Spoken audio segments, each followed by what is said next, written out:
교육진단 시간입니다. 신학기 개학을 앞두고 학생과 학부모 모두가 다소 긴장하고 있습니다. 우리는 시작이 반이라고 말하며 처음에 제대로 잘 출발하는 것이 매우 중요하다고 생각합니다. 맞는 말이죠. 오늘은 새학기 시작을 앞두고 좋은 출발을 위해서 어떻게 해야 하는지에 대해 알아보는 시간 갖도록 합니다. 네, 윤일현 교육문화연구소 대표 윤일현 선생님 전화로 모셨습니다. 윤 선생님 안녕하세요. 예, 안녕하십니까. 이 새학기가 시작되면 새로운 희망과 기대감에 가슴이 부풀어야 되는데 이 많은 학생과 학부모님들 걱정을 하는 이유가 어디에 있는지 좀 설명을 해주시고요.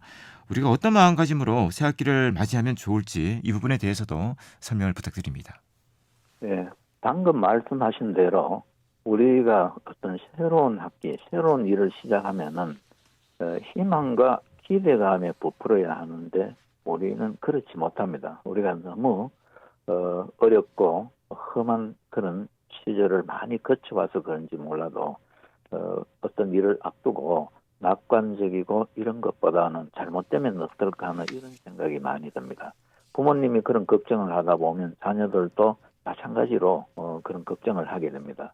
이를테면은 우리가 초등학교에 입학하는 신입생에게 그냥 새로운 선생님, 새로운 친구들과 만나면 얼마나 좋겠나.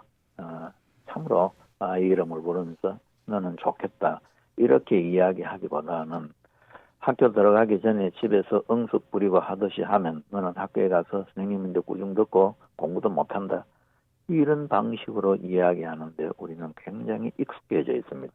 또 중학교에서 고등학교에 가는 학생들에게는 중학교처럼 공부하면 고등학교 가면 석차가 배 이상 떨어진다라거나 혹은 고등학교에 입학하는 아이들에게는 중학교처럼 그렇게 지내면은 내신부터 시작해서 제대로 대학 가기가 어려울 것이다. 자꾸 이런 부정적인 이야기를 많이 해주기 때문에 아이들이 신나고 어떤 기대감을 가지고 이렇게 맞이하기보다는 잘못되면 어떨까, 못하면 어떨까 이런 생각을 많이 하게 됩니다. 사실 이런 생각들이 얼마나 부모님이 바라는 그 학업 생산력을 향상시키기는커녕 오히려 생산성을 떨어뜨리고 생활을 위축되게 하는가 이런 것들을 우리 부모님들께서 먼저 한번 깊이 생각해 보시고 초등학교에 입학하는 아이에게는 야 정말 좋겠다. 새로운 친구, 새로운 선생님 어떨까? 이런 기대감을 갖게 하고 나머지 학년 혹은 입학이 아니더라도 한 학년씩 진급하는 아이들에게도 우리가 힘내서 새로 잘하자. 이런 격려의 시간들이 정말 중요하지 않나. 이런 걸 우리가 신학기 시작을 앞두고 한번 생각해 보면 좋겠습니다. 네. 자, 올 한 해를 성공하기 위해서 생활도 잘하고 공부도 열심히 해야 될 텐데요. 자, 생활 습관이 좋으면 학습의 생산성도 좋아진다고 생각을 합니다. 신학기를 시작하면서 염두에 두어야 할 생활 습관에는 어떤 것들이 있을까요? 예, 그렇습니다. 사실 방금 앞서서도 시작이 반이라고 말씀을 하셨는데 이 시작이 반, 개학하고 3월 한 달 동안만 제대로 된 생활 습관을 가지면은 1년은 아주 쉽게 지나가게 됩니다. 그래서 대부분의 경우 신학기가 시작하면은 잘해보려는 의욕이 너무 지나쳐서 모든 면에서 무리하기 쉽습니다. 무리는 결국은 학업 생산성을 떨어뜨리고 삶의 활력을 앗아가고 그리고 조금 지나면은 굉장히 모든 일에서 그 의욕 상실에 빠지게 하는 그런 그 경향이 있습니다. 그래서 가장 그 기본적인 일들을 제대로 하는 즉 바람직한 생활 습관, 식습관, 수면 습관, 운동 어떤 이런 것들에 대한 한번 쭉 정리를 해보고 실천해야 되겠다 이런 생각을 하는 게 좋을 것 같습니다. 그래서 오늘은 아주 상식적인 측면에서 몇 가지를 한번 지켜보면 좋겠습니다. 예, 아침은 꼭 먹고 등교하죠. 습관적으로 아침을 거르는 학생이 많습니다. 이번 학기에는 가능하면 아침을 먹고 등교하는 습관을 들이면 좋겠습니다.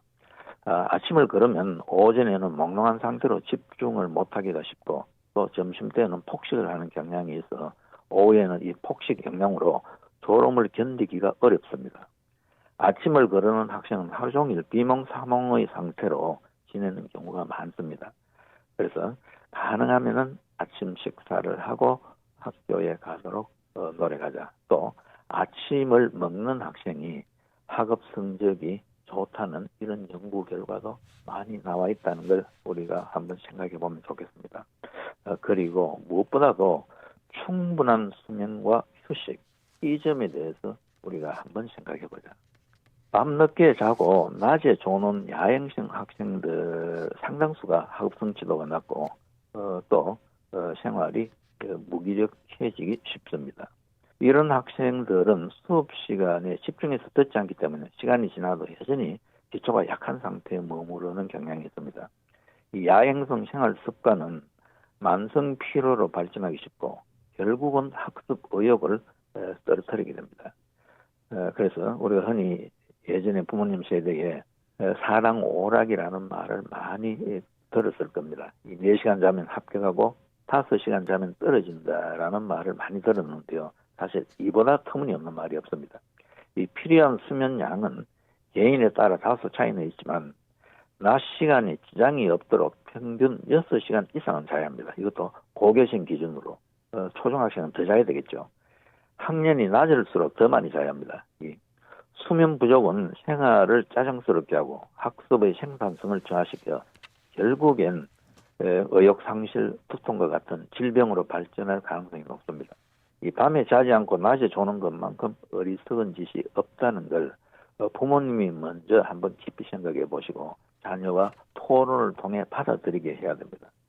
이 초등학교 때부터 낮 시간에 집중해서 공부하고 밤에 푹 쉬는 습관을 들여야 합니다.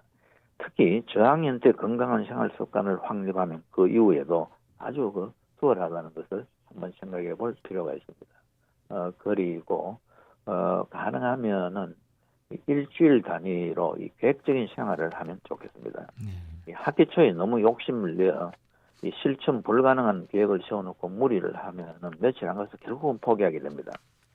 한 주 단위로 실천 가능한 계획을 세우고 반드시 달성하는 생활 습관을 이 3월에 확립하면은 1년이 아주 수월하게 지나갈 수 있습니다. 스스로 세운 계획에 대한 성취감은 피로를 잊게 하고 자신감의 원천이 됩니다. 계획을 세우고 실천하고 평가하고 이런 습관이 바로 학업의 생산성과 직결된다는 걸 우리가 한번 생각해 볼 필요가 있습니다. 그리고 학년 초에 자기 주도적 학습 습관을 배양하도록 노력하는 게 좋습니다. 일정 분량의 학습량을 단숨에 독파하는 능력이 과거보다 많이 떨어졌습니다. 과거에는 우수한 학생들 대부분은 일단 책을 손에 잡으면 집요하게 물고 늘어져서 반드시 끝을 보는 습관을 가지고 있었습니다. 학교 수업을 제외하고는 나머지 거의 대부분 일정을 혼자 관리했기 때문이죠. 그러나 지금은 아무리 우수한 학생이라 할지라도 학습의 상당 부분을 남으로부터 도움받고 관리를 받습니다. 이 과목마다 공부하는 요일과 시간이 정해져 있기 때문에 학원이나 과외 선생님이 정해놓은 분량만큼만 따라가는 것이 습관화되어 있습니다. 초등학교 때부터 이런 생활에 익숙하다 보니 무엇을 혼자 계획하고 실천한다는 것이 대단히 어렵습니다. 그래서 이 학원이나 과외를 시작하기 전에 그 학원의 교육 과정이 아이에게 맞는가, 또 자발적인 공부를 유도하는지 이런 것도 한번 살펴보면 좋겠습니다. 네. 학업 측면에서 성공하기 위해 어떻게 해야 하는지에 대해서도 말씀을 부탁드립니다. 많은 학부모와 학생들이 공부란 학교에서 배운 내용을 복습하는 것이라고 생각합니다. 과거 학부모들이 학창 시절까지만 해도 복습 위주의 학습은 그런대로 효과가 있었습니다. 저는 맥락의 이해 없이 단편적인 지식을 무조건 암기만 해도 맞출 수 있는 문제들이 많았기 때문입니다. 내신 성적도 수업 시간에 배운 내용을 그대로 혹은 약간만 응용하여 다시 묻는 문제가 많았죠. 따라서 배운 것을 기계적으로 열심히 암기하면 어느 정도까지는 학습량에 비례해 좋은 성적이 나왔습니다. 그러나 수능 시험에는 지식 그 자체보다는 종합적인 이해력, 추론 능력, 상상력, 응용력, 주어진 자료의 분석과 결론 도출 이런 고차원적인 사고를 요하는 문제가 많습니다. 그러므로 복습 위주의 학습으로는 결코 고득점을 할 수 없습니다. 결론을 말씀드리면은 예습 위주의 학습이 훨씬 생산적이라는 겁니다. 예습을 하고 수업을 두면 학업 생산성이 극대화됩니다. 예습 습관은 초등학교 때부터 시작하여 중학과정에서 생활화 습관이 될 수 있게 하는 게 바람직합니다. 예습이란 내일 공부할 내용과 문제의 답을 혼자 힘으로 미리 알고 가는 게 아닙니다. 내일 배울 내용을 과목당 한 5분씩만 읽어보고 내가 모르는 것, 배워야 할 내용을 연필로 밑줄 치는 게 예습입니다. 이렇게 모르는 걸 밑줄 치고 문제를 제기하고 수업에 참여하면 선생님이 설명할 때 집중도와 몰입도가 달라집니다. 그리고 수업 시간에는 철저하게 이해 위주로 듣고 이해가 안 되는 것은 교실에서 복도에서 교무실에 찾아가 제때 질문하는 습관. 그래서 현대 학습 이론은 선이해 후 암기입니다. 이해에 중점을 두면 암기는 굉장히 쉽게 할 수 있다는 것을 꼭 명심하면 좋겠습니다. 그래서 다시 한번 강조하지만 이번 학기에는 내일 배울 내용을 5분씩만 미리 읽어보고 모르는 부분 줄쳐서 수업에 참여하기를 생활화해보자.